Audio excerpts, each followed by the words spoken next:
Усім привіт! Це Олена Андрющенко і моє соціал-медіа ток-шоу «Українська, мрія». Не дивлячись на всесвітню ізоляцію через коронавірус, я продовжую свій проєкт, адже приберегла для вас багато цікавого. Цей випуск я записувала у Філадельфії, тож сьогодні хочу вас познайомити з талановитим співаком Філадельфійської опери Андрієм Скітко. Пан Андрій є заступником продюсера цікавого американського проєкту Ukrainian Art Song, який було засновано у 2004 році. Це новаторська ініціатива, метою якої є зібрати та записати антологію з більш ніж 1000 пісень відомих українських композиторів, щоб потім поширювати цей матеріал у світі.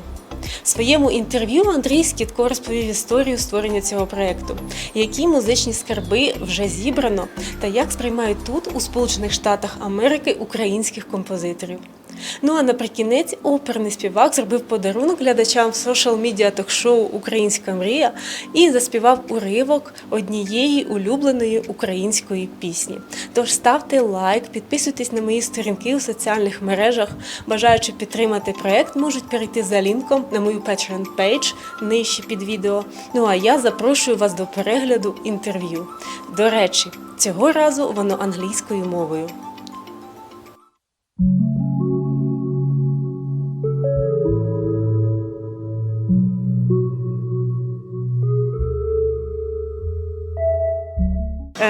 Hello, Drew. I'm really very happy to meet you, and thank you very much that you find time for this interview.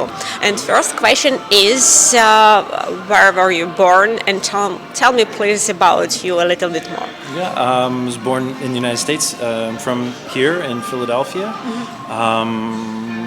My profession, I assume you want to know about something about that, yeah? I sing in the chorus of the Philadelphia Opera.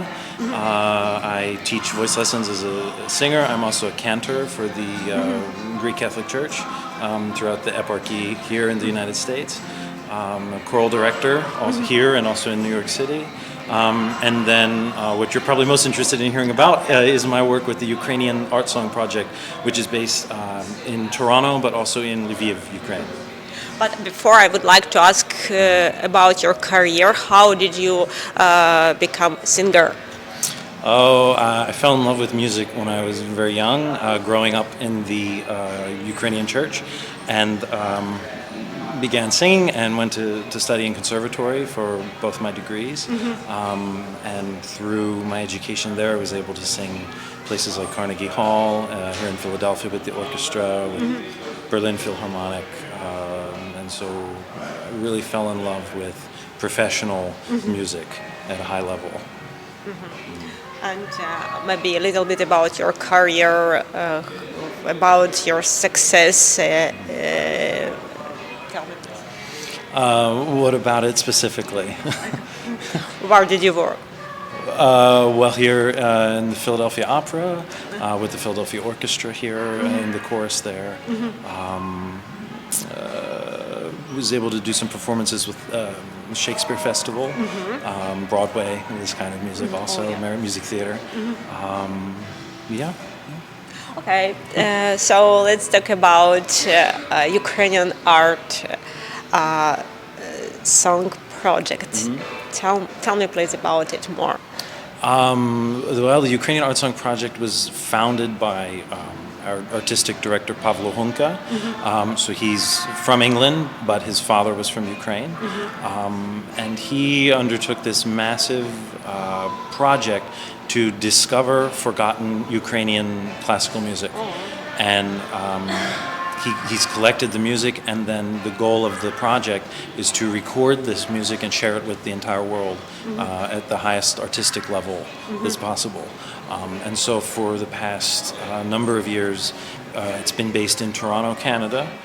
There's a large Ukrainian diaspora community there.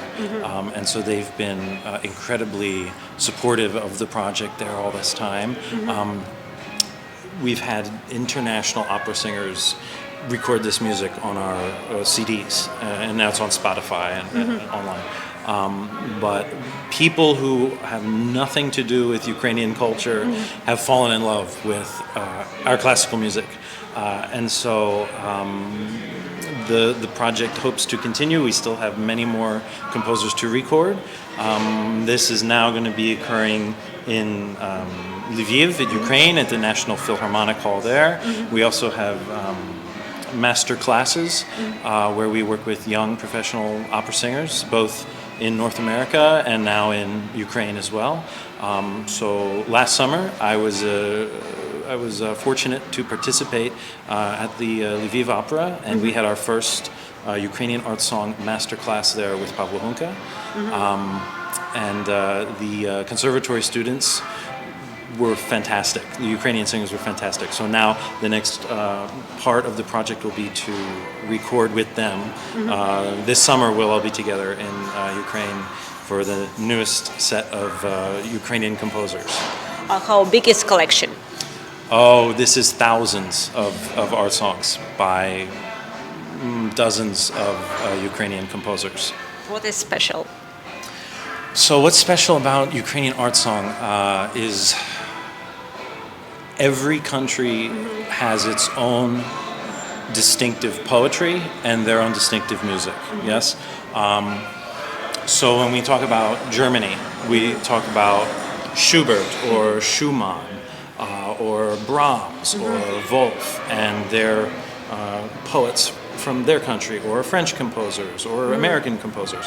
Ukraine, as you know, has many poets, but there are also many composers that set these words to music. Many of these composers did so illegally because they were writing music in Ukrainian, to Ukrainian poems. And so it was illegal for them to compose this music, but it survived somehow, thanks to Pavlo and other musicians in Ukraine. And the amount of music is massive. So much music. And what's distinctive about Ukrainian art song is that it sits on the same shelf as the classical music from other Western countries. So compositionally, the music is as complex and as beautiful and as intricate as music by a German composer or a French composer.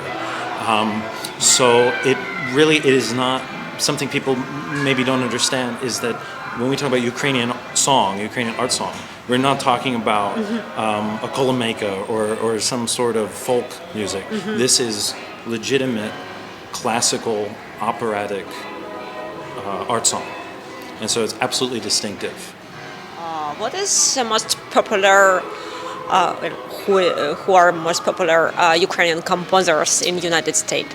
In the United States? Yeah. Well, people are, non-Ukrainian people, I think, are still coming to learn about that, thanks to the work of Pavlo Hunka and the Ukrainian Art Song Project. We are trying to get more people to become aware of these composers and this music. I would say if people in the United States would know anyone's music, it would probably be Lysenko, maybe Stetsenko.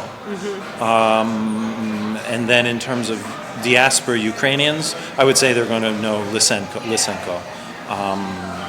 But we're hoping with the project that more people will learn about the music and listen to it and enjoy it and study it. What is your favorite Ukrainian composer? My favorite composer? Yeah. And why? I like Torkevich. Her setting of the poem is so she paints the colors of the poems in a very distinctive manner. It's more modern sounding. It's not as classical as Lysenko or Stetsenko.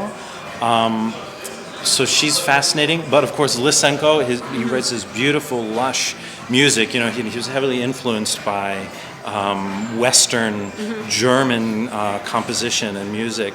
And so this music, I think, people who maybe don't know much about Ukrainian sound or Ukrainian music would be very interested, I think, in that as being like their first composer that they would listen to Ukrainian art song. We would listen, and then maybe go into more modern Galician composers, Yeah, so Torkevich.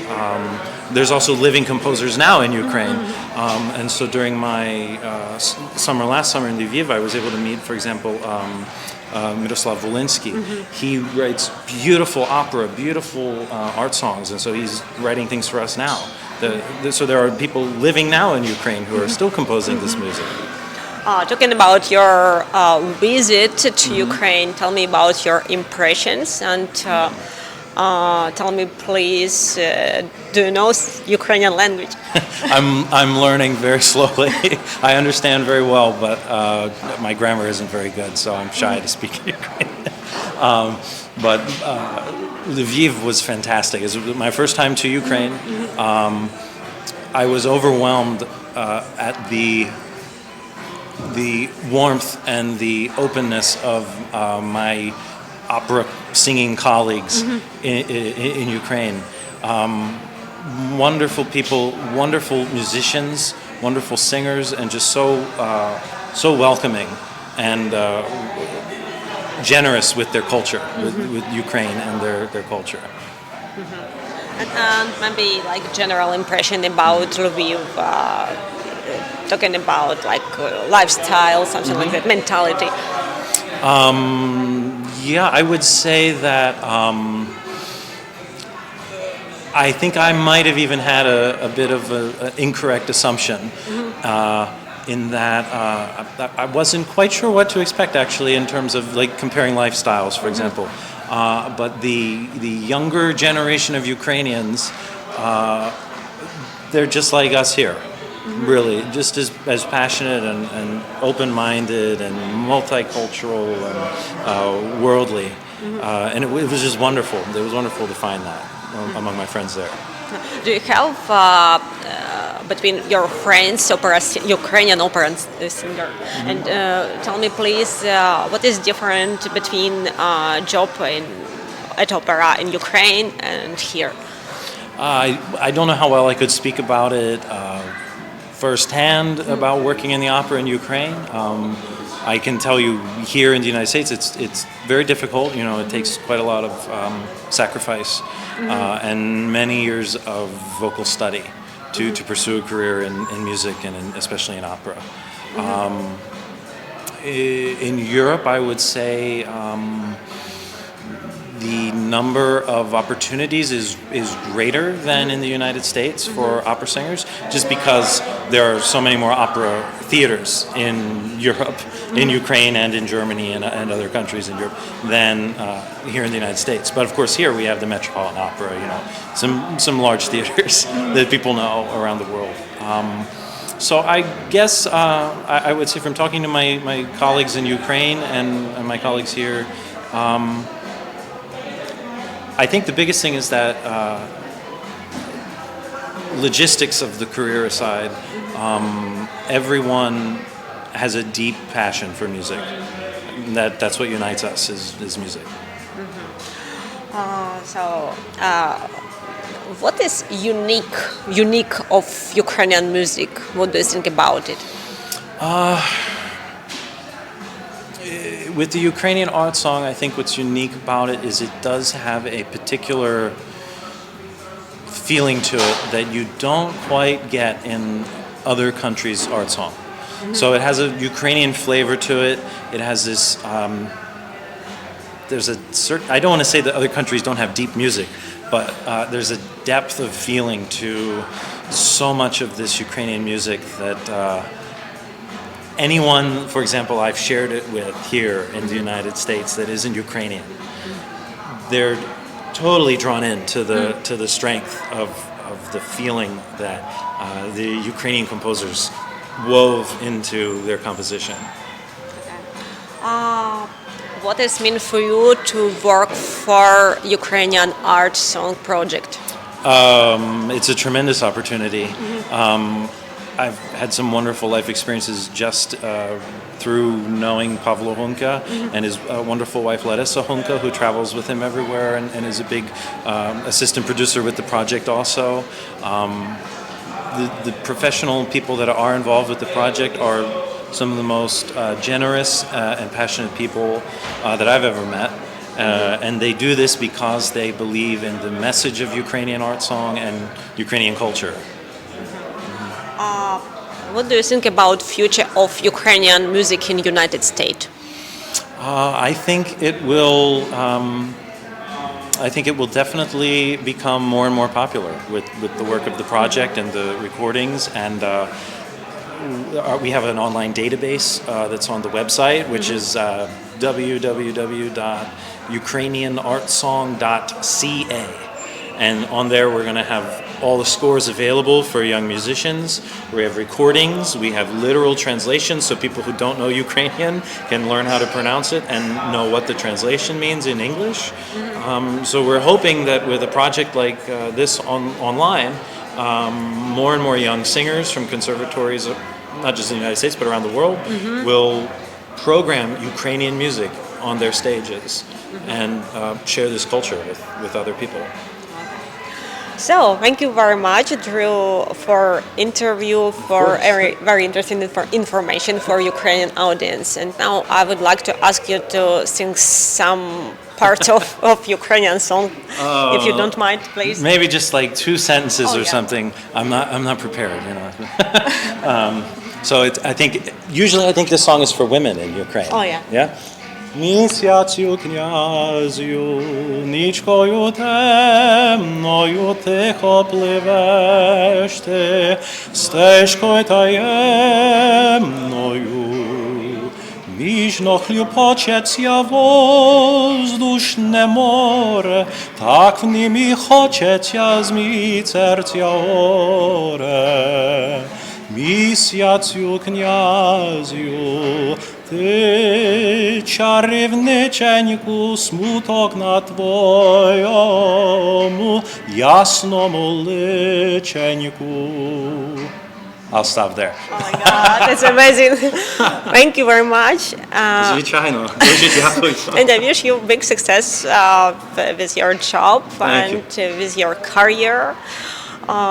We will finish our interview. Я дякую всім глядачам за те, що слідкуєте за соціал-медіа ток-шоу «Українська, мрія». Ставте лайк, підписуйтесь на мій аккаунт і до побачення. Дякую. Князю, ти чарівниченьку,